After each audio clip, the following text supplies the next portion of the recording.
العظيم رب اشرح لي صدري ويسر لي أمري واحلل عقدة من لساني يفقهوا قولي ولله العزة ولرسوله أربع. Pertamanya terima kasih saya kepada pengurus majlis, terus kepada Ustaz Taufik yang saya muliakan, Tuan Imam, terus juga pegawai syarak Ustaz Damanuri sebagai pegawai syarak di masjid ini, seterusnya sebagai sahabat rapat kepada Allah yarham ayah saya, dan juga yang merupakan orang kata secara tak langsungnya orang kata yang sememangnya dikenali. Itu juga kepada terusnya kepada tuan-tuan haji, puan-puan hajah, JKKK, pimpinan-pimpinan masyarakat, seterusnya kepada ibu-ibu, bapa-bapa, anak-anak, muslimin muslimat yang dirahmati Allah. Pertamanya syukur kita kepada Allah Subhanahu Wa Taala, kita dapat jumpa pada malam ni, dan mungkin ada sebahagiannya pun macam dah nampak macam ni macam dah nampak dia rupa ni, tapi kat mana naknya okay. Baik, tuan-tuan mungkin yang sebahagian ada yang kenal tu kenal lah, tapi yalah, kenal tu mungkin kenal macam orang kampung kan, tapi ada orang tu mungkin kenal sebagai sebagai orang kata pernah tengok di masjid ke dengan semua dan sebagainya. Tak apalah, yang tu tuan-tuan carilah sendiri kat mana dia rupa tu dulu lah, sikit lebih kurang. Baik tuan-tuan, saya diminta untuk mungkin mengisikan ruang masa kepada sahabat saya Ustaz Zamzam pada malam ni. Mungkin dia ada urusan dan sebagainya. Jadi semalam Ustaz Taufik dia telefon saya, dia kata untuk datanglah kalau saya lapang, dan kebetulannya saya lapang malam ni. Dah 3-4 kali dah ada lah yang pernah dia berhubung, tapi mungkin belum ada jodoh. Jadi jawabnya malam ni lah baru ada jodohnya. Dan ini pun saya syukur sangat-sangat sebab saya baru je tiba, betul-betul tiba daripada Kuala Lumpur, ada urusan ngam. Ini sampai tadi saya kata minta sangat lah, aku kata kuasa Tuhan untuk sebagai orang kata yang kita baca pun dalam Asmaul Husna, yakni sifat Allah Subhanahu Wa Taala yang satunya Al-Wasi', yakni salah satu yang mana sifat Allah Subhanahu Wa Taala itu yang ada dalam Asmaul Husna yang kita selalu baca tuan-tuan, yang mana Allah itu maha meluaskan secara tidak langsung. Bila dah luas daripada sudut masanya, daripada sudut kelapangan kita, sudut rezeki kita, kehidupan kita dan sebagainya, syukurilah. Apa pun yang kita dapat pada hakikatnya tuan-tuan adalah yang selayaknya bagi diri kita dan apa yang sewajarnya bagi diri kita. Tidak perlu untuk kita kata mengeluh, untuk kita rasakan bahawa kita kurang daripada orang lain ke dan sebagainya. Tidak tuan-tuan. Sebenarnya apa yang Allah letakkan atas kita adalah yang seadil-adilnya atas kuasa Allah Subhanahu Wa Taala untuk kita. Dan setiap orang daripada kita pada hakikatnya tak sama. Tak sama dalam arti kata daripada sudut komitmen, tidak sama daripada sudut orang kata ketaatan dia kepada Allah, dia tak sama. Begitu juga penilaian Allah Subhanahu Wa Taala atas kita pada hakikatnya bergantung kepada cara mana kita takluk ataupun kita taklikkan diri kita kepada Allah Subhanahu Wa Taala. Sebab Allah sebut dalam hadis kursi Nabi sallallahu alaihi wasallam, Nabi katakan bahawa ana inda zanni abdi bi ila akhir hadis, atau maqal Rasulullah sallallahu alaihi wasallam. Allah kata aku, yakni kedudukan aku, kata Tuhan, kata Allah, pada sisi hamba aku bergantung kepada cara mana hamba aku pandang aku. Cara mana kita pandang Allah, tuan-tuan itu satu persoalan besar. Cara mana kita pandang Allah? Adakah kita pandang Allah masa susah barulah kita salat hajat? Kaji rubu kan seminggu lepas, barulah manusia kata keluh kesah, basuh kereta kotor juga, berabuk dan sebagainya. Time tu barulah dah tergantuk, tengadah istisqa, minta bantuan dengan Allah. Ya Allah, kau turunkan hujan, ya Allah, kami panas nak mendapat sakit dada dan sebagainya. Kita sifat manusia tuan-tuan, itu memang sifat manusia. Tapi begitu juga kalau kita sentiasa memandang Allah dalam arti kata lain, Tuhan, tolong Tuhan, aku mudahkanlah urusan, semua urusan aku untuk agama Kau Tuhan dan sebagainya. Percayalah tuan-tuan, Allah akan buka pelan-pelan satu persatu tu, seolah-olahnya macam tak ada masalah. Macam sebenarnya banyak masalah kita, tapi setiap yang kita hadapi itu pada hakikatnya insya-Allah Allah akan buka pelan-pelan. Kan tuan-tuan baca kan, saya yakin dalam banyak keadaannya majoriti majoriti daripada kita selalu baca ayat dalam surah At-Talaq, wa may yattaqillah yaj'al lahu makhraja. Kan semua baca sampai habis, tapi dibaca pasal nak kaya. Dia nak kaya aja. Salah tuan-tuan. Salah. Ayat tu sebenarnya meletakkan syarat. Ayat tu kalau tuan-tuan nanti kalau ada masa dan sebagainya, saya yakin nanti Ustaz Zamzam boleh cerita, tanya balik kat dia biar dia ulas. Ayat tu sebenarnya ada syarat. Ayat tu belum ada sifat syarat kata. Wa may yattaqillah yaj'al lahu makhraja. Siapa syarat dia apa? Syarat takwa. Siapa takwa dengan Allah, yaj'al, jawab syar dalam bahasa Arab. Jawab syar yakni Allah baru bagi yaj'al lahu makhraja. Syarat takwa. Tak percaya dengan Tuhan, kurang yakin dengan Tuhan, jawabnya Allah tak bagi jalan. Kita tu satu ingatan tegas untuk diri saya dan juga pada tuan-tuan secara umumnya, untuk kita pandang Allah dalam segala perkara tuan-tuan. Baik, saya dipanggil malam ni tak ada tajuk khas kebetulannya. Okey, saya tanya kepada Ustaz Taufik, dia kata tak kisah, jalan je lah Ustaz. Okey, baik. Mungkin berkebetulan lah kita lebih kurang dalam 9-10 hari lagi Ustaz, untuk kita bertemu dengan Ramadan Allah Subhanahu Wa Taala tuan-tuan. Pintalah, doalah sungguh-sungguh dengan Allah supaya kita diberikan orang kata kesihatan yang cukup sempurna, kekuatan, kecekalan untuk bertemu dengan Ramadan, dan seterusnya dapat sempurnakan Ramadan. Sahabat saya 1 hari bulan 6 meninggal. Orang sini dia bukan Jawa pun, bukan orang Selangor lah, dekat belah Gunung Pasir Barat Temu, meninggal 1 hari bulan 6. Sebelum tu agak sihat nanti.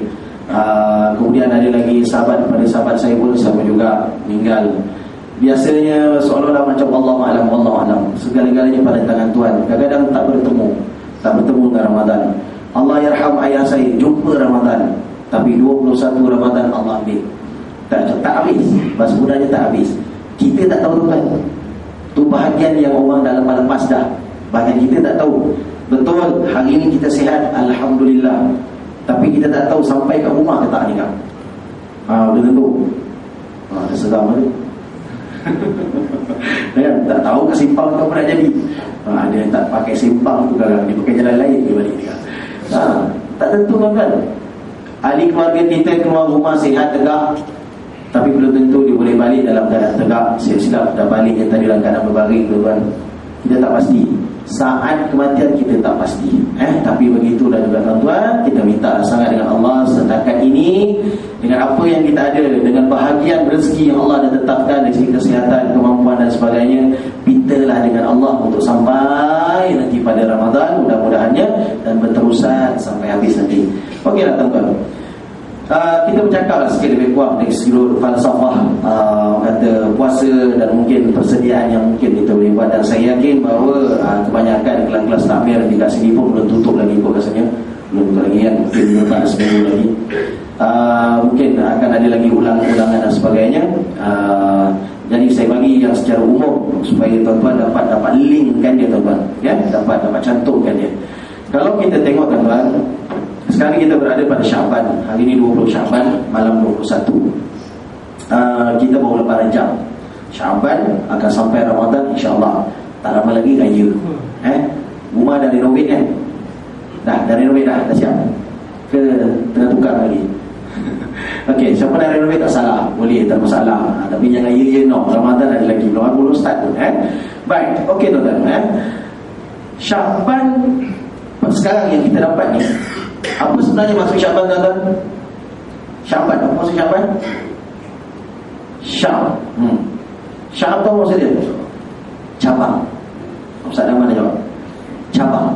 Bila kata Syaban, dia mubalaghah. Mubalaghah ni maksudnya dia melampau. Nanti tuan-tuan akan jumpa pada Zulhijjah ada perkataan korban. Korban pun mubalaghah. Apa maksud mubalaghah? Melampau. Apa maksud Syaban? Atas wazan fa'lan. Maksudnya ialah banyak cabang-cabang. Itu maksudnya. Syab pun maksudnya, ataupun syuk pun, maksudnya adalah cabang. Tapi bila kata Syaban, maksudnya ialah banyak cabang-cabang. Apakah maksud banyak cabang-cabang tu yang diartikan kat situ? Maksudnya ialah cabang-cabang buat baik banyak no. sebagai satu latihan untuk masuk kepada Ramadan ataupun Ramadan. Sebab sifat Ramadan ataupun sifat Ramadan itu pada hakikatnya ialah menghapuskan dia panas. Ramadan ni maksudnya ialah batu-batu kecil dekat padang pasir. Sifatnya itu panas pada dasarnya. Tapi begitulah juga untuk menghadapi Ramadan yang dikatakan agak payah untuk kita masuk ke dalam, terpaksa orang kata berlapar, berdahaga siang hari dan sebagainya. Sya'ban, latihan untuk masuk. Itu pada dasarnya. Pada mereka yang betul-betul nak bermujahadah pada jalan Allah, untuk dia jumpa dengan Ramadan dan boleh bertemu dengan Allah nanti pada Ramadan nanti sungguh-sungguh, pada Sya'ban ni latih-latihlah. Antara cabangnya mungkin start kurang-kurangkan tidur mungkin. Sebab tuan-tuan mungkin saya yakin dalam banyak keadaannya akan ada tadarus. Satu, mungkin akan mula target untuk qiyamul lail dan sebagainya. Kemudian kesungguhan mujahadah untuk bangun pada waktu sahur dan sebagainya. Itu menuntut kepada mujahadah, tuan-tuan. Dia tak boleh semudah dia katakan bangun aja, tak ada. Kita yang lelaki, namanya suami, namanya katakan abang-abang, pakcik dan sebagainya, kena terima kasih nau-nau kita, syukur nau-nau tu pada orang sebelah muslimat mak andir tu. Dia kejut kita. Kalau dia bangun pun, kalau kita nak masak, tak nak ya kita. Malah sebahagian daripada anggota masyarakat kita pun cakap, kalau aku tak sahur, aku tak puasa. Ada sebahagian cakap macam tu. Aku tak boleh. Ada sebahagian cakap bermaksud nikmat ada orang rumah ni. Allah subhanahu. Tuan-tuan, jadi maksudnya pada Sya'ban latihan, tuan-tuan. Latihan untuk kita masuk pada Ramadan. Sebab falsafah Ramadan pada hakikatnya, antara falsafah Ramadan ialah untuk didik jiwa, untuk didik jiwa kita pada hakikatnya. Kalau Rejab yang baru lepas, yang tuan-tuan saya yakin pun ada ceramah Isra' dan Mi'raj, tuan-tuan ada bercerita, mendengar cerita, sering diceritakan berkaitan dengan salat. Tapi dalam keadaan untuk kita dapat itu tadi, apa sebenarnya yang patut kita belajar daripada salat? Ketetapan daripada Allah Subhanahu Wa Taala dalam mendidik dan memberikan disiplin kepada individu manusia. Dia tetapkan pada kita, itu salat. Sebab falsafah salat pada akhirnya untuk mendisiplinkan orang. Tetap masa dalam waktu dia kena tunaikan salat. Subuh dalam subuh, zuhur dalam zuhur, asar dalam asar, maghrib isya. Ada waktu dia dah ditetapkan oleh Allah Subhanahu Wa Taala, itu pasti. Itu pasti. Kita tak boleh buat subuh dalam zuhur. Dia tak boleh, tuan-tuan. Malah kalau tuan-tuan tengok pun atas perintah Allah, kita linkkan dia, cantumkan dia. Sebab kadang-kadang kita ada sebahagian kita tak dapat link. Sebab solat, puasa, zakat, tak. Dia ada linkage, dia ada dia punya kesinambungan. Kita kena synchronizkan dia antara satu sama lain. Baik, kalau kita tengok, tuan-tuan, daripada 5 rukun Islam yang kita ada syahadatain, kita ada 2 kalimah syahadah, kita ada salat, kita ada Ramadan,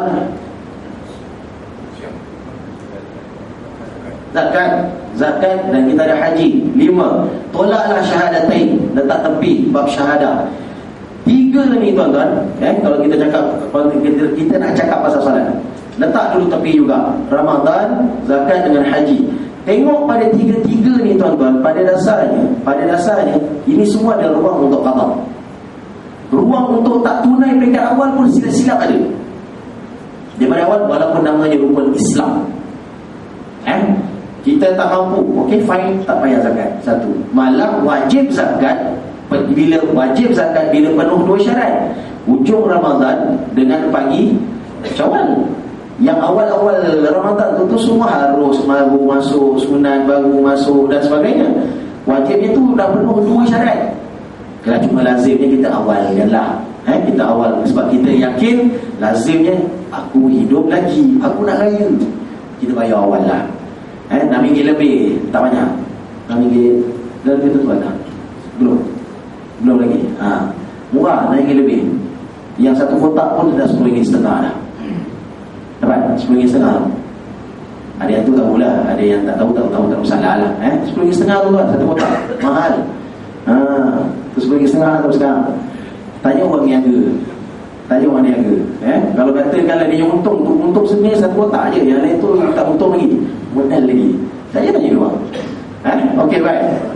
puasa. Malah Nabi kata laisa minal birri, dalam satu hadis, ila akhir hadis apa makna. Nabi kata tak masuk dalam maksud baik. Nabi kata tak masuk dalam maksud baik. Nabi kata kalau musafir dalam keadaan puasa.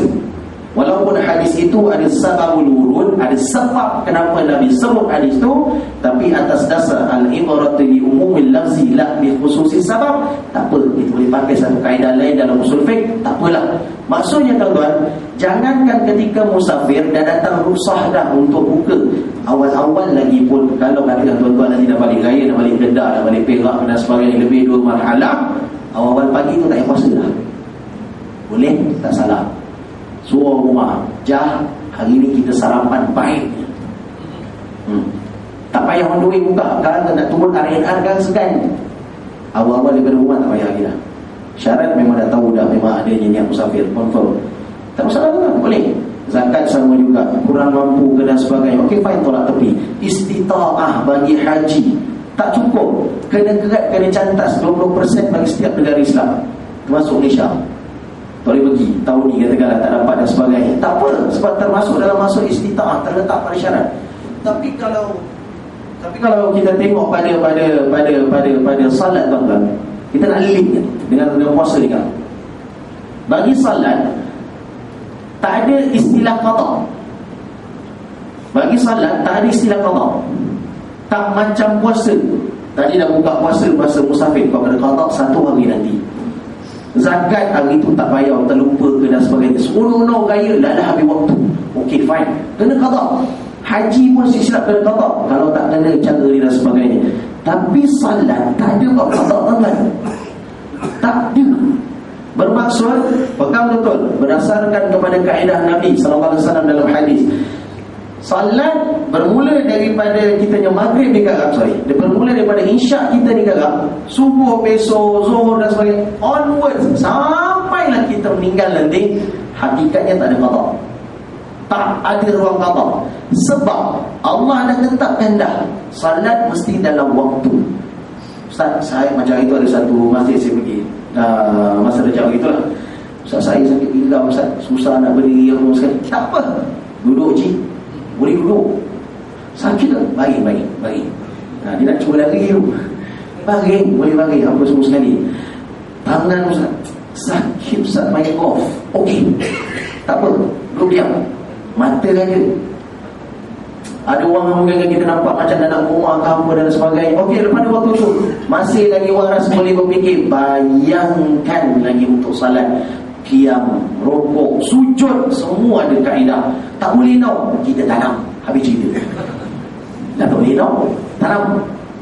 Kan nampak dah tak boleh bergerak dah. Okey, begitu juga. Maksudnya sekarang ni lah kaifiyah, cara banyak. Ustaz, saya sibuk sangat Ustaz. Sibuk sangat-sangat. Okey, sibuk sangat-sangat. Macam mana sibuk? Saya ni bawa lori apa semua sekali. Kita ada jamak dan kasar. Apa masalah dia tuan-tuan? Nak takdir boleh, nak takhir boleh, pada rancang waktu lah. Nasib-nasib lah. Tengok pada keadaan. Saya tak sedap nak jamak Ustaz, tapi saya nak juga solat dalam setiap waktu ni. Okey, ambil kasar 4/2, 4/2, tak ada masalah. Apa lagi masalahnya? Nak kata yang kita katakan sekarang ni ada setengah orang sampai pada satu tahap yang betul-betul sibuk. Saya boleh berhenti kereta Ustaz, kalau saya berhenti ni kalau ambil masa. Okey, tak apa. Dah ambil sembahyang? Dah. Pakai air bersih? Dah. Tahu, tuan-tuan haji pun saya yakin, begitu juga ibu-ibu muslimat, tuan-tuan haji pernah solat dalam kapal masa pergi haji tu. Apa masalah dia? Ada solat dalam kenderaan. Yang penting solat dalam waktu. Meaning that there is no room at all. Tak ada satu ruang pun bagi kita manusia untuk kata aku tak boleh solat. Tak ada. Tak ada. Sebab tu bab salat secara prinsip kita tegaskan dia bab disiplin. Dan pada ketika tu saya tegaskan sekali lagi, tidak ada bab qada dalam salat. Tak ada. Ingat, pegang baik-baik tuan-tuan. Bermula daripada isyak kita ni sekarang, membawa sampai kita meninggal, tidak ada bab qada. Tak ada langsung. Tapi tuan-tuan, dia ada bab qada salat. Ni apa kata tak ada? Tapi dia ada bab qada salat pada ketika yang dulu, yang kita punya hutang dulu, masa kita zaman-zaman jahiliah dulu. 20 tahun lepas, kan, 30 tahun lepas, tengah lincah-lincah dengan cak puncak ada apa semua sekali, kan. Ada sebahagian orang kita kadang sekarang dah umur dah 50 lebih, 60, rajin lagi dengan dangdut lagi, kan. Yang duk lepas dulu tu, itu memang jadi hutang. Tetap hutang, maka hutang itu wajib qada. Tapi yang start isyak membawa sampai meninggal, ada qada? Tak ada. Ni cerita maghrib hari tu, maghrib hari ni, yang sampai yang sebelum maghrib tadi.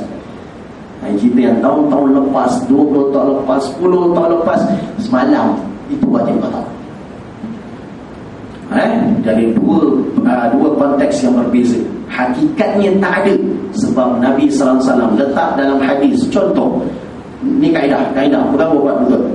Takdir nanti tuan-tuan, masuk Ramadan, dah bangun sahur dah awal 5 makan sampai 5.30 dan sebagainya, elok berhenti untuk imsak. Pada ketika tu dalam banyak keadaannya ada ruang untuk datang masjid. Hari lain mungkin ada masalah kot, agaknya. Tapi masjid ni tak masalah, sentiasa penuh dah. Ni masjid lain. Negara lain kat sini tak ada. Tapi hakikatnya pada ketika tu, dalam ini kalau katakan dalam konteks yang bukan orang sini, selama ni payah, hari kerja dan sebagainya, payah datang surau, payah datang masjid. Tapi ketika Ramadan, oleh kerana ada sahur, ruang untuk datang masjid tinggi. Untuk subuh, maksud saya, boleh datang sekejap, tak masalah. Tapi katakanlah dah kenyang sahur, kan, letak betul-betul. Saya kalau bulan Ramadan ni, saya punya sahur agak special sikit. Saya ada menu khas. Kalau saya orang rumah saya tahu, bila kata dia nikah dengan saya, memang saya berbujang dari dengan arwah ayah dulu sampailah sekarang, sampai saya kena kahwin ada anak 5 ni pun sama, menu saya sama. Saya punya pagi-pagi minumannya adalah susu, mata kucing susu. Dahsyat tu. Mahal minum sahur saya pagi-pagi, betul. Tak adalah mahal, biasa je. Mata kucing susu, aku saya campur sekali-sekala, masuk dengan apa tu, elman apa,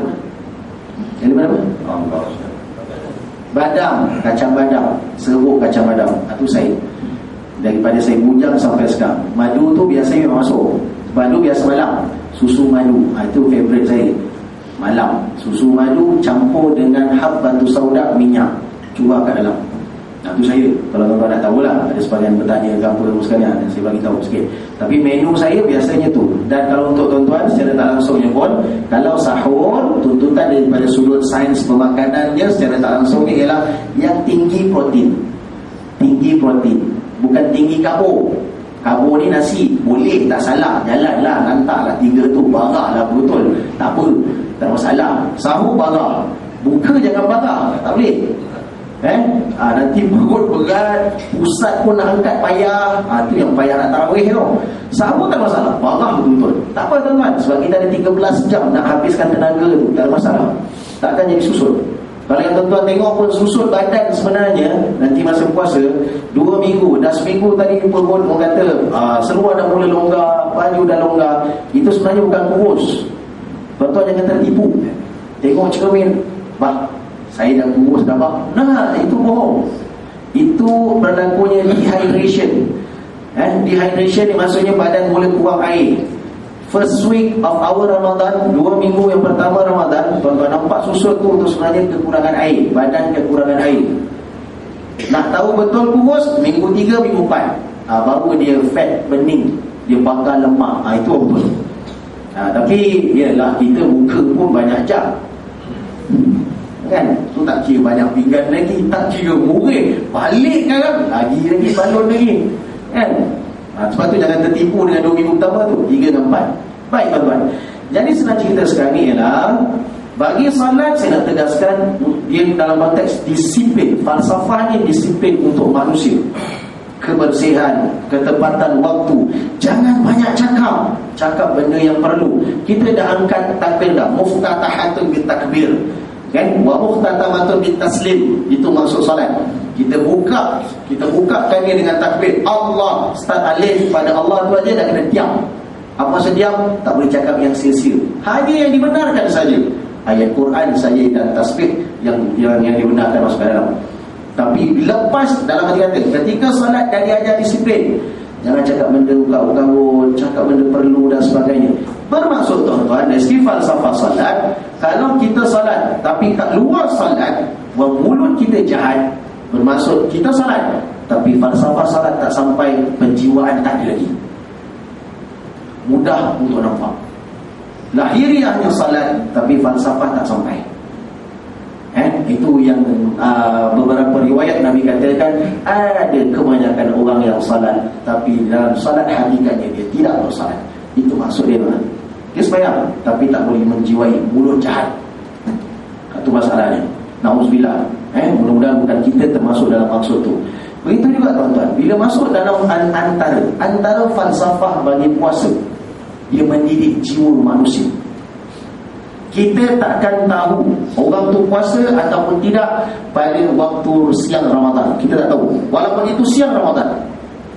Sebab pada hakikatnya orang puasa, orang yang menahan diri daripada makan dan minum, ada kemungkinan sama seperti mana sebelum daripada masuk Ramadan. Ada kemungkinan. Sebab pada akhir tak nampak. Dia tak nampak lambang ibadat. Lambang ibadat tak nampak. Kalau salat, kita lalu je kat luar, depan masjid, depan surau, lalu tepi rumah orang, tiba-tiba kita nampak orang tu tengah bongkok mengarah kiblat. Confirm, kita tahu dia sedang salat. Perlambangan itu wujud, dia sedang salat. Puasa tak ada. Mana nak tahu? Tak tahu. Kita cuma akan tahu orang bersolat, orang tu puasa atau orang tak puasa bila sampai dia tengah hari, paling-paling tidak pukul 1, pukul 2, sekali tiba-tiba tengok dekat jalan gigi dia ada cili. Wish, bau sambal kuat lagi ni. Dia cakap-cakap, dia petai kau. Takkan sahur punya. Kita tahu kau tak puasa sebenarnya. Bahawa kita akan nampak. Bermaksud tuan-tuan, falsafah bagi salat, dia mendidik lahiriah manusia, disiplin. Baik tak baik mulut tadi itu, ketepatan waktu kita janji dengan orang boleh tepat ke tidak, sebab dalam range waktu tadi itu dah ditetapkan. Pada hakikatnya begitu juga dia disokong dengan adanya puasa untuk didik jiwa manusia. Sebab tu Nabi SAW dalam hadis kursi, Allah kata, yang kita biasa dengar nanti akan datang, as-sawmu li wa ana ajzi bi, maka ila akhir hadis. Allah kata, puasa untuk aku yang akan beri balasan dan beri pahala dia. Salat dah ada skema jawapan, dah ada skema markah, dah ada dah. Sedekah dah ada skema pahala dia dah, 10. Tuan-tuan, as-sadaqatu bi asyra. Tuan-tuan, sedekah 1 gandaannya 10. Wal qardu bi thamaniyata asyara. Tuan-tuan pinjamkan pada orang datang pada kita minta pinjam duit dan sebagainya, okey, balasan pahalanya 18 kali ganda, lebih besar. Sebab biasanya orang yang datang minta pinjam lazimnya memang atas dasar perlu dan terdesak, kita melepaskan hajat dia, tuan-tuan. Lepas tu bila orang datang, ada kemungkinan, Bang Haji minta tolong dia pun sekali, saya minta berapa banyak orang pinjam? 500. Mana aku ada 500? Dalam tak ada, tuan-tuan. Tolong lepaskan, paling-paling tidak separuh lepaskan. Apa yang kita mampu lah. Mungkin kita pun ada komitmen kita, tapi jangan, wallahualam, saya memang diajar daripada dulu, pensyarah-pensyarah saya dan sebagainya, guru saya, syarih saya dan sebagainya, diajar, kalau orang datang ada hajat, jangan lepaskan dia balik sehinggalah dia balik tu ada sesuatu daripada kita, ikut kemampuan kita. Aku minta maaf, yang aku ada sekarang memang betul juga, aku pun ni nak raya ni, kau faham sendiri lah. Yang aku boleh tolong kau ni, mana 100-150 boleh panggil, apa yang kita mampu. Gandaan pahalanya 18 kali ganda, jaminan Nabi SAW. Tapi puasa tak ada skema markah atau skema pahala, tak ada. Allah Maha mengetahui kita puasa atau tak. Masuk zuhur, kita nak salat, kita komo-komo, batal tak? Batal? Batal tak? Tak batal, tak ada masalah. Tapi kita bagi tengok sahabat kita sebelah, komo-komo 5 kali, keluar komo-komo 3 kali. Mana pergi lagi 2 tak tahu. Kita perasan dia khatui. Tapi aku perasan 3 kali je keluar. Allah saja yang maha mengetahui, tuan-tuan. Kita mungkin yang antara juga, mungkin ada sebahagian mengatakan dalam 3 kali masuk, 3 kali keluar. Tapi dalam 3 kali keluar tu pun ada yang reserve kat belakang. Hati-hati, tuan-tuan. Allah maha mengetahui, tuan-tuan. Allah maha mengetahui. Sebab itu falsafah puasa nak didik jiwa supaya boleh jadi lembut, ikhlas sungguh-sungguh pada ketika itu, tuan-tuan. Hakikatnya puasa nak didik manusia tentang muraqabatullah, muraqabah Allah. Allah nak monitor, Allah nak perhati kita manusia, kau jujur atau tak jujur. Salat kita boleh tipu, tuan-tuan. Hakikat salat, kalau tuan-tuan tengok dari segi luaran, orang boleh tipu. Kita boleh tipu orang. Aku salat, aku sebenarnya terpaksa salat ni. Kita boleh tipu sebab bila kita buat, orang nampak, oh dia datang salat, bagus dia dan sebagainya. Tapi hakikat kita tak tahu. Tapi bagi puasa pada hakikatnya, tuan-tuan, tak boleh tipu. Sebab pahala itu dah memang pada tangan Tuhan dah, confirm. Begitu juga nanti, tuan-tuan, bila hujung nanti pada hujung Ramadan akan adanya ketetapan zakat, pada ketika itu dia akan sampai juga. Sebab apa, tuan-tuan? Kita tahu bahawa dia hujung nanti, paling-paling tidaknya nanti bila sampai pada penghujung Ramadan, pada yang 10 malam akhir terutamanya, yang digambarkan oleh Nabi SAW berkaitan dengan adanya satu malam ketetapan. Apa dia? Lailatul Qadri. Lailatul, satu-satunya malam ataupun satu malam, itu maksud dia. Al-Qadri, ketetapan daripada Allah. Tuan-tuan, kita kena cari. Tapi tapak cari kena betul. Saya nak tegaskan, tapak cari Lailatul Qadar kena betul.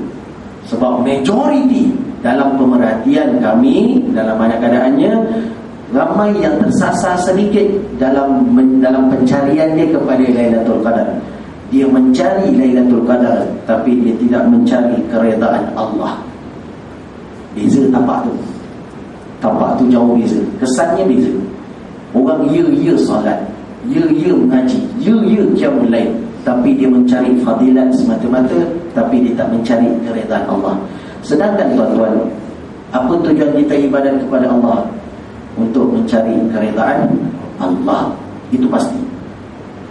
Jangan salah tapak. Sebab asas, tuan-tuan pegang sungguh-sungguh, asas tapak pada Lailatul Qadar ialah, hakikatnya Lailatul Qadar itu adalah anugerah Allah pada hamba-hambanya yang benar-benar mukarrab, betul-betul datang pada Allah. Bukan kerana anugerah tu, tapi anugerah kita akan dapat sekiranya kita pergi pada Tuhan empunya anugerah. Jauh beza. Sebab tu kalau tuan-tuan pergi tengok, mungkin orang-orang lama kita kadang-kadang cerita-cerita lama dulu sebagainya, tengok cerita para sahabat, mungkin cerita Nabi SAW, sirah Nabi, tengok para tabi'in, salafus salih dan sebagainya. Mereka datang, mereka dapat Lailatul Qadar tu kerana mereka untuk dekat kepada Allah, bukan kerana Lailatul Qadar. Tapi dalam banyak keadaan kita sekarang ini diwar-warkan mencari Lailatul Qadar, bukan mencari keredaan Allah. Tapak tu tak cantik, tuan-tuan, tak berapa cantik. Kita buat baik konteks manusia. Kita buat baik dengan ibu dan ayah. Dalam banyak keadaan ialah kerana kita nak kasih sayang dia. Tapi adakah kita akan dapat kasih sayang dia, tuan-tuan, kalau katakanlah kita mencari, kita sebagai anak, kita hanya mencari harta-harta dia, rumah-rumah sewa dia yang dia beli tu, mudah-mudahan aku dapat yang free, tanah-tanah lot dia yang dia beli dan sebagainya. Kan orang sekarang suka beli tanah lot kan. Tak salah, saya tak kata salah. Tapi jangan lupa, tuan-tuan, tanah lot yang 7 kaki tu tau. Jangan lupa. Yang tu jangan lupa tu ada. Silap free je. Ada khairat kot. Kena bayar juga, balik-balik tak. Tapi jangan lupa tu. Tapak kena betul, tuan-tuan. Asas tu. Kadang-kadang kita agak keterlaluan, minta maaf katalah. Sebab kadang-kadang ada sebagian bila bercerita, ya mungkin juga, mungkin mengatakan, kata sahabat-sahabat saya juga dan sebagainya, kadang anak yang namanya agamawan, apabila kadang-kadang bercerita, kadang dia teroverlook, terlepas pandang tentang persoalan tapak. Kita kena cari pahala. Nabi dah sebut, contoh Nabi dah sebut dalam hadis, umur kita antara 60-70. Jadi kita kena cari pahala yang 83 tahun, berapa bulan ke dan sebagainya. Kita nak cari tahu tu, dia tak tepat, teman. Ibu bapa kita pun dalam keadaan kita buat baik pun, dia tahu sama ada kita benar-benar jujur dengan dia, ikhlas kerana aku sayangkan kau ataupun kerana kau nak harta aku. Apatah lagi Allah Subhanahu wa ta'ala. Dia maha mengetahui apa yang ada dalam kepala kita, apa yang ada dalam hati kita, apa yang kita memang cakap dengan orang, aku sebenarnya target macam ni dan sebagainya. Allah maha mengetahui, tuan-tuan. Sebab tu yang nak dicari sebenarnya ialah keredaan Allah. Dan carilah, bermulalah tuan-tuan. Wallahu alam. Saya tak pasti pada tuan-tuan, tapi saya memang diajar daripada dulu berdasarkan kepada sirah-sirah dan sebagainya, salafus salih dan sebagainya. Tuan-tuan, saya banyak mengingatkan, cuba cari Lailatul Qadar. Kalau betul nak mencari keredaan Allah tadi itu, betul-betul nak dapat anugerah dalam konteks itu tadi itu, mulakan daripada malam 15. Jangan tunggu malam akhir 10 Ramadan. Benar Nabi SAW sebut dalam hadis, banyak hadis sahih, taharraw, jalan, lepaskan diri kamu, bebaskan diri kamu, betul-betul mujahadah pada Allah Subhanahu wa ta'ala dan sebagainya pada 10 malam akhir. Ya, memang betul. Malah Imam Al-Ghazali rahimahullah ta'ala sering meletakkan ada table, ada jadual. Puasa hari sekian 1 Ramadan, nanti kita akan jumpa Lailatul Qadar dan sebagainya, kebarangkaliannya waktu tu. Tapi tuan-tuan jangan lupa, itu jadual ikut kelaziman. Imam Ghazali pun tak tahu bila hakikat tu, itu pasti. Tapi berdasarkan kepada fakta-fakta dulu, kemungkinannya. Tapi begitu juga tuan-tuan, sirah salafus salih juga membuktikan bahawa pernah keluar daripada 10 Ramadan yang akhir, belasan itu dah berlaku dah. Bermaksud mujahadah kita, ibadat kita benar-benar atas tapak kerana Allah. Siapa yang buat baik pada malam tersebut kerana Allah Subhanahu wa ta'ala dan sebagainya, percayalah tuan-tuan akan dapat, kita akan dapat mudah-mudahan insya-Allah anugerah daripada Allah. Tapak cari, ya betul. Itu paling penting. Jangan tersilap langkah. Ada orang bertanya dekat saya, dia kata, Ustaz, apa sebenarnya amalan yang terbaik dalam bulan Ramadan? Saya jawab ini secara jawapan. Ini jawapan saya. Tuan-tuan tanya pada ustaz lain pun saya yakin akan jawab dari jawapan ini sendiri. Wallahu alam. Tapi pada pandangan saya, kita ikut pada pandangan Imam Malik. Ya, ikut pada pandangan Imam Malik. Saya lebih suka untuk mentarjihkan pandangan dia.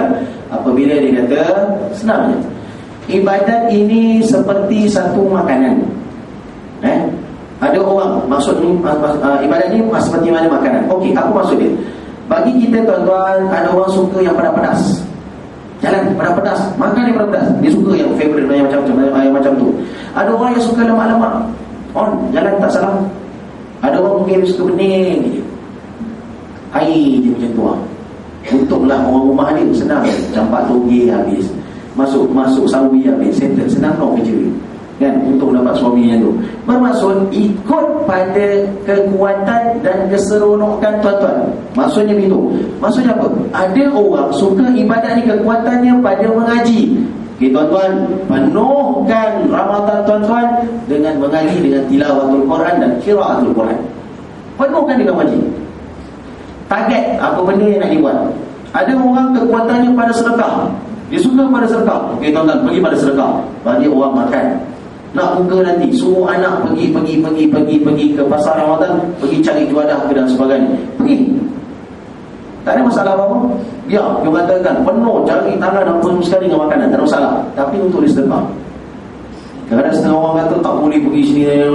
Saya kata tuan-tuan, dia sebenarnya tuan-tuan, dalam banyak wallahu alam lah, ni kena pegang sungguh-sungguh. Kadang-kadang ada setengah orang, dia memandang benda itu terlalu negatif. Dia kadang-kadang pada negatif. Pasal Ramadan nanti ganggu orang pahala lah penuh sekali. Tuan-tuan, kita belajar tuan-tuan hadis Nabi SAW kan, innamal a'malu binniyat. Kita katanya tu, tapi biasa kita letak habis kat situ je. Kita tak ambil second statement Nabi SAW. Wa innama likulli imri'in ma nawa, atau ila akhir hadis. Begitu juga Nabi kata, setiap orang akan akan dapat atas apa yang dia niatkan. Dia pergi pasar Ramadan untuk pergi mengatakan untuk beli banyak-banyak untuk sedekah. Dia tak kurang pahala, tuan-tuan. Tak kurang pahala dia. Dia pergi pasar Ramadan, dia pasar nak singgir-singgir apa? Geser-geser dan sebagainya. Dia dapat lagi geser-geser dia, pahala dia hilang. Ikut pada dia masing-masing lah, tuan-tuan. Dan begitu juga, tuan-tuan, kalau dapatlah. Jangan terus pandang negatif lah pada orang yang niaga. Wah, ni semua tak sempat tarawih sampai malam apa semua sekali. Tahun ni Taman Cempaka tak ada, tuan-tuan. Nak jalan-jalan malam tak ada. Tak ada. Tahun ni tak ada. Dia pergi kat Melaka Mall. Tahun ni jalan tu malam dia lengap. Hantar mall silap salah aku. Okey, baik. Malam-malam tak ada nak jalan-jalan lagi lah. Yang sedia ada cuma untuk beli juadah ada. Tapi nak jalan-jalan tak ada. Tuan-tuan jangan cepat sangat masuk kesimpulan, tuan-tuan. Ni semua yang niaga-niaga malam tak semayang tarawih. Tuan-tuan hati-hati, tuan-tuan. Jangan terlepas cakap. Kita ni dalam banyak keadaannya, kita ni kerja, kita ni makan gaji. Tak ada masalah, tuan-tuan. Cukup bulan dengan mukjizat yang kita ada, kita cocok dinding keluar duit. Tak masalah, itu mukjizat kita tu. Tak apa. Cocok dinding keluar duit, tak apa. Orang tu, tuan-tuan, dia sama juga masa muda dengan kita, cuma konteks sikit beza je. Dia kena rancang, tuan-tuan. Ramadan yang Allah turunkan sebenarnya untuk bagi rezeki pada manusia. Tuan ikat dia mencari rezeki, tuan-tuan. Kalau dia ada anak-anak ke dan sebagainya, itu tanggungjawab dan itu kewajipan. Yang jadi masalahnya kat kita. Tak ada apa-apa, saja pergi buang masa. Itu yang dosa. Cuma kita tuntut, kita cakap dengan dia, Man, kalau dah niaga ni sekarang, balik sekarang, kau balik, kau cari juga, kau katakan buat sunat tarawih, jangan lepas. Kita ajar dia tu. Dia buat benda wajib, tuan-tuan. Kita bekerja dapat gaji, tuan-tuan haji dan sebagainya, ada anak, ada allowance bulanan, tak apa.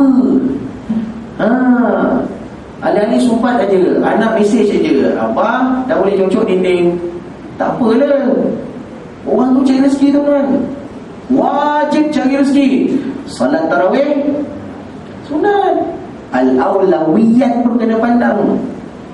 Saya kira tak setuju juga kadang orang duk kata pandang buruk pada jangan, tuan-tuan, jangan. Ada benda wajib, ada benda sunat. Kita kena pandai timbang, pandai cakap. Cuma kita tuntut pada dia, ni ruang kau nak tambah pahala dan sebagainya. Lepas kau niaga, balik kan kau buat tarawih. Kita cakap dia macam tu, tuan-tuan. Kita cara pandang kena betul. Itu epistemologi. Islam ajar pada kita ialah cara fikir kena betul. The way we look at a particular matter must be right. Cara tengok kena betul. Otherwise tindakan kita akan jadi masalah. Itu yang kadang-kadang ada orang terlalu keras dengan pandangan dia. Kadang-kadang kita tengok dalam masyarakat kita, tak boleh dengar cakap orang, aku macam betul. Itu masalah. Cara timbang, cara fikir tak betul. Ada? Bukan tak ada. Kita dengan pengalaman kita bermasyarakat, kita boleh nampak. Sebab tu, tuan-tuan, cara fikir kena betul. Jangan dimarah agak keterlaluan. Pergi kat sana, kuat dengan sedekah, tuan-tuan. Mungkin kita segan, mungkin dengan umur kita segan dan sebagainya untuk pergi balik kat situ. Tapi bagi ruang kepada anak-anak, nak Along kau ambil duit ni, kau pergi kuih, beli kuih, dah balik, mari kau singgah dekat rumah jiran ni, kau campak ni satu plastik, campak satu plastik, campak satu plastik. Jangan campak le, bagi dia elok. Jangan plastik je pun, jangan isi. Dan teman-teman, siapa yang ajar dengan Qiyamul Lail? Imam Malik kata, okey, Qiyamul Lail on. Jangan tengok orang nak, ikut kekuatan kita. Tuan-tuan suka dengan zikir. Qiraatul Quran. Qiraatul Quran dengan tilawatul Quran ada beza, tuan-tuan. Qiraatul Quran ada makruh. Ada makruh, benda yang dibaca dalam arti kata lain, ada benda yang kita tatap, kita tengok. Maksudnya pegang Quran, licik lah ustaz, nak kena ambil wudu dan sebagainya. Okey, fine. Kita ada tilawatul Quran, konteks bahasa Arab. Tilawatul Quran maksudnya lah kita baca tanpa perlu melihat kepada Quran. Tak kalah tuan-tuan haji yang kata setiap Khamis malam Jumaat baca Yasin, tak hafal Yasin. Dah 40 tahun dah, 50 tahun, apa masalah? Tanpa wudu, tengah naik atas motor tu kan, tengah lalu tadi jantas ke mana, sebuah kembali, bacalah Yasin. Itu namanya tilawatul Quran, ikut kekuatan masing-masing. Mudah-mudahan dengan puasa yang akan kita tempuh ni tuan-tuan, mudah-mudahan dia akan mendidik kita akan jadi lebih baik. Saya nak buat satu kesimpulan sikit lagi pada 4-5 minit lagi masuk syak. Katanya lebih dulu Baik. Al-Imam Al-Qurtubi rahimahullah ta'ala amin, ketika dia menafsirkan ayat yang kita biasa dengar berkaitan dengan puasa, walaupun sebagian ulama kata ini bukan, okey, terpulang itu bab ilmiah akademik, itu saya tak sentuh lah. Kita peganglah seperti mana yang sikit paling tidak yang orang kata itulah ayat ketetapan puasa, syariat puasa. Ya ayyuhalladzina amanu kutiba alaikumusiyam kama kutiba alal ladzina min qablikum la'allakum tattaqun. Baik. Ketika dia menafsirkan la'allakum tattaqun, cakap kita biasa orang kata mudah-mudahan kamu akan bertakwa. Tapi dalam konteks bahasa Arab, la'alla dia menunjukkan pasti. Maksudnya pasti kamu akan bertakwa. Tak apalah, itu grammar. Tapi dia kata lepas daripada Ramadan akan keluar 3 golongan. Okey, saya nak tutupkan ni. Kita akan keluar lepas Ramadan akan keluar 3 golongan. Pertama, lepas Ramadan nanti dengan tarbiyah Ramadan, dengan tarawih yang dia buat, dengan zakat yang dia bayar, dengan ibadat yang dia buat, orang ini akan jadi lebih baik daripada sebelum Ramadan. Satu. Yang kedua, lepas Ramadan nanti golongan kedua ni juga akan keluar. Siapa dia? Walaupun ada didikan Ramadan untuk didik di dalam kata jiwa dia, tapi lepas Ramadan juga kedudukan dia sama tak berubah seperti mana sebelum Ramadan. Dia memang kaki maki orang, siallah anak bapak makau, macam tu juga lepas Ramadan. Masa raya itulah zikir dia juga tak habis. Walaupun dah dididik dengan Quran, malam-malam tarawih, salawat lagi selangan antara 2 rakaat dengan 2 rakaat, tetap maki macam tu juga, tak berubah. Kaki gaduh dengan orang, kaki putus silaturahim dan sebagainya, kaki makan harta anak yatim dan sebagainya, sama lah tu. Saya silap ada tuan-tuan yang tak akan berubah. Ada orang kat sini? Tak ada kan? Senyap tak ada tu. Ya, alhamdulillah, mudah-mudahan. Golongan ketiga, Imam Qurtubi kata, lepas Ramadan, walaupun ada didikan Ramadan, hakikat lepas Ramadan dia akan jadi lebih jahat daripada sebelum Ramadan. Alhamdulillah. Minta sangat kita tak masuk yang nombor 2 dan nombor 3. Kita nak yang nombor 1. Tuan-tuan boleh nilai diri tuan-tuan, saya boleh nilai diri saya pada hakikatnya dengan Ramadan tahun lepas, setahun sampai sekarang, kita sebenarnya kat golongan mana? 1, 2 atau 3. Dan juga yang akan mendatang dalam 9-10 hari ini. Kita tengoklah nanti tuan-tuan. Itulah hakikatnya. Walaupun yang kita katakan boleh didik manusia, tapi ruang itu atas kita. Ulama lain tafsir, Allah sedia hamparkan pahala depan kita tuan-tuan pada Ramadan. Pahala terlalu banyak, gandaan. Tapi tak nak je untuk kita capai, ataupun kita nak ambil atau kita lepaskan atas kita tuan-tuan.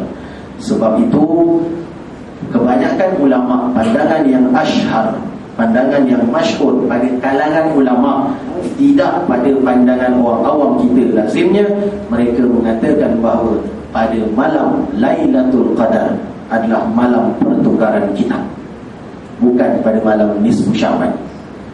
Pada pandangan ulama masyhur dia pada pandangan ulama, bukan masyhur pada kalangan awam. Tak. Dia ada peringkat-peringkat pandangan ulama ni sebenarnya. Tuan-tuan nak pegang malam nisfu terpulanglah. Tapi saya pegang pada pandangan ulama mengatakan bahawa pada malam hari ketetapan, satu ketetapan, malam ketetapan itu sebenarnya ialah malam pertukaran kitab berdasarkan pada pandangan-pandangan ulama yang ar-rasikhun, yang betul-betul yang betul-betul masyhur pada diorang. Itulah sebenarnya pada malam tersebut. Hati-hatilah tuan-tuan. Yang penting Allah dah sediakan kita tapak yang cukup cantik untuk kita bertemu dengan Allah dalam banyak keadaannya. Cukup elok, tenang, jiwa yang tenang dan sebagainya. Tapi begitulah juga bergantung kepada kita untuk kita ambil ataupun kita lepaskan macam saja. Itu ingatan tegas sebenarnya untuk diri saya terutamanya, dan itu juga untuk tuan-tuan secara umumnya. Saya rasa itu sajalah untuk saya sampaikan malam ni. Mudah-mudahan ada manfaat untuk tuan-tuan fikir-fikirkan. Setidak-tidaknya terima kasih juga saya pada pegawai syarah, Ustaz Rahman dan sebagainya, pada Ustaz Taufik Katanya mudah saya pada ini sekadar untuk mengisi slot, paling-paling tidak di atas urusan Ustaz Hamzah. Setidak-tidaknya adalah sesuatu yang tuan-tuan datang, dan adalah mudah-mudahan ada yang boleh dapat dimanfaatkan, mudah-mudahannya.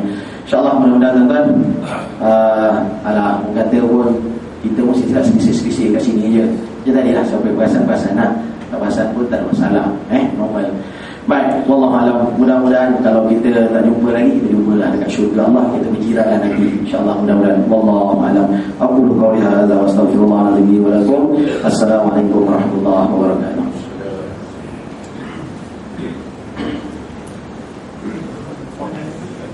أعوذ بالله من الشيطان الرجيم بسم الله الرحمن الرحيم الحمد لله والصلاة والسلام على الأنبياء والمرسلين وعلى آله وصحبه أجمعين اللهم انفعنا بما علمتنا وعلمنا ما ينفعنا وزدنا علما والحمد لله على كل حال اللهم أرنا الحق حقا وارزقنا اتباعه وأرنا الباطل باطلا وارزقنا اجتنابه ya Allah ya Tuhan kami berikanlah kepada kami kebenaran itu sebagai satu kebenaran dan berikan kami kekuatan untuk mengikutinya ya Allah dan kau berikanlah kepada kami kebatilan itu sebagai satu kebatilan dan kau berikanlah kami kekuatan untuk menjauhkannya ya Allah اللهم ربنا آتنا في الدنيا حسنة وفي الآخرة حسنة وقنا عذاب النار وصلى الله على سيدنا محمد والحمد لله رب العالمين.